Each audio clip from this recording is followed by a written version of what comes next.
I already showed you that you can hit Command or Control and hover over the things that you're interested in and click on them to have a look at the source code for these things. And that can be helpful for understanding what happens internally if you're interested in that. Now, of course, you also might be wondering, what can I configure on a widget? What's the idea behind a widget? And which widgets do exist? And that can also be answered. For this, the official documentation is a great place. You find it on flutter.dev, and there you can click on docs. Now here you have a bunch of general documentation which can be interested, and you also have the widgets catalog.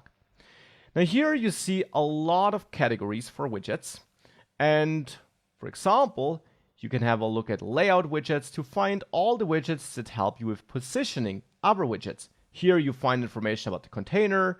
You also will find information about the column and the row if you scroll down. Here you can read more about that if you're interested, and you can always click on a widget there to find a more detailed explanation.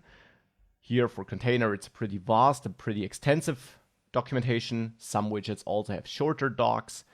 And then you can scroll down to maybe find some examples. Not all widgets have examples, but quite a lot of them have it. And if you scroll even further, you see the properties that exist, the different constructors that exist. If there is more than one, you would see it here. And you can always click on all these things to learn more about that. So that also is something that's worth exploring if you're stuck, if you need a certain behavior in your application, or if you want to look up something. So that's also something I would always recommend that you be aware of and that you dive into. And with that, that's enough of Dart and technical background for the moment. Again, and I'm really just emphasizing this because it is a lot of new content to digest. If one or the other thing is unclear, we'll go through all of that throughout this course. No worries. So for the moment, we have our own custom status widget. It receives external data. It changes when that data changes, and therefore the UI rebuilds this widget if that data changes. And we added our first basic styling and positioning here.